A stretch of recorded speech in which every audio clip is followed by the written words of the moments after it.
Graça e paz a todos. Eu queria dividir uma pequena palavra com vocês. Na verdade, é uma pequena frase que está numa das orações mais praticadas por aqueles que se denominam seguidores de Cristo. O Evangelho de Mateus, capítulo de número 6, está se fazendo referência à oração modelo dita por Jesus Cristo.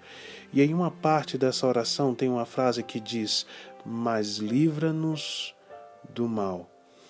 E é interessante quando nós paramos para olhar acerca disso, porque eu não quero fazer menção aqui sobre o mal externo.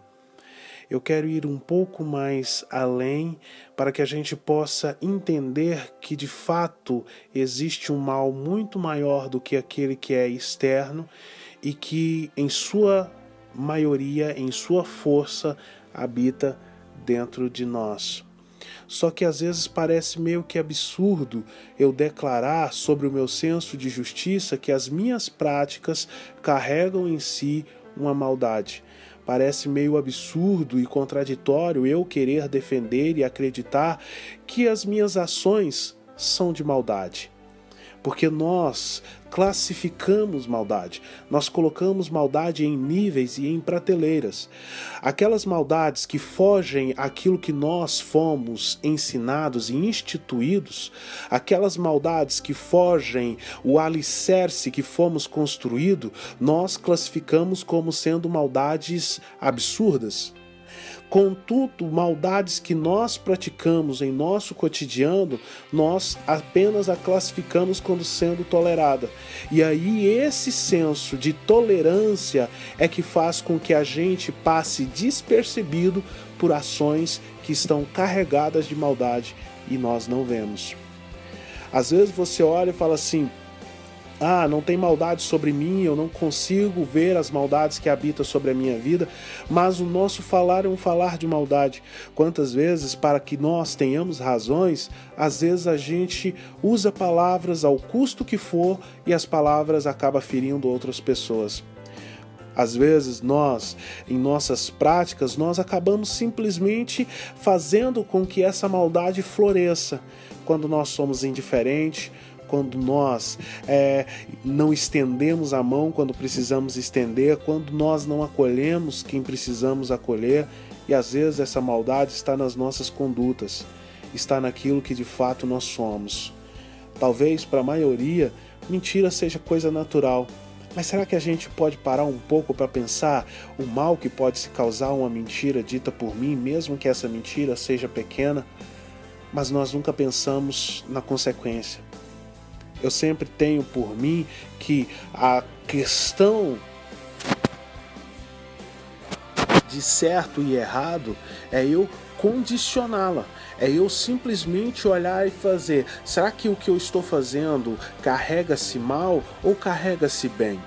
Se o que eu estou fazendo é algo que eu não queria que fizesse comigo, então o que eu estou fazendo está carregado de maldade, e às vezes a gente nem percebe. É porque, para ter-se razão, a gente simplesmente fere quem precisa ser ferido. Talvez, para alcançar patamares que nós achamos que somos merecedores, nós acabamos destruindo pessoas que estão adiante da gente. Talvez, para realizar aquilo que classificamos como sonhos, nós simplesmente atropelamos aqueles que aos nossos olhos são tidos como barreiras que impedem a realização dos nossos sonhos.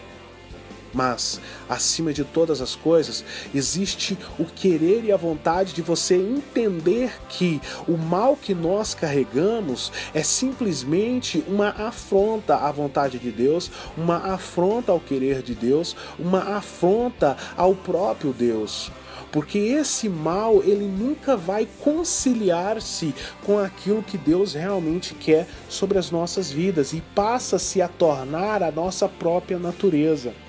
Um psiquiatra forense chamado Guido Palomba, ele fala uma coisa muito interessante, um conceito chamado de condutopatia.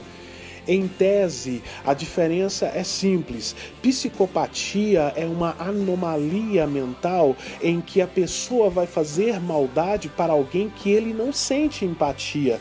Já a condutopatia é um desvio de conduta em que a pessoa é sociável, em que a pessoa ama e é amada e mesmo assim gera um mal para aqueles que o cercam.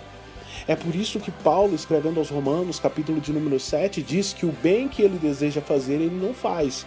Mas o mal que ele não quer, esse ele pratica. Por quê? Porque o mal está enraizado na natureza a qual nós estamos entrelaçados. E eu sempre oro e falo, Senhor, eu não quero ser a oração de livramento do meu próximo. Porque eu penso não existir nada mais doloroso do que eu ser a oração de livramento daqueles que me cercam. Imagina alguém de manhã orando e dizendo, Senhor, livra-me de um acidente, e o acidente ser causado por você. Eu imagino alguém orando e dizendo, Senhor, livra-me de um casamento fracassado, e eu ser a razão para fracassar aquele casamento. Então, nós não devemos ser a oração de livramento das pessoas, porque quando eu não cuido do mal que habita em mim, esse mal vai florescer e vai se tornar o mal externo da vida de alguém. Quando eu ignoro o mal que há nas minhas ações, esse mal se torna o mal externo da vida daqueles que estão perto de nós. Então que a nossa vida e a nossa conduta seja sim nessa oração de ir um pouco mais além, de dizer, Senhor, livra-nos do mal que há em nós, esse mal que quer fugir da tua vontade, esse mal que quer fugir do teu querer, esse mal que não concilia a tua personalidade com a minha personalidade.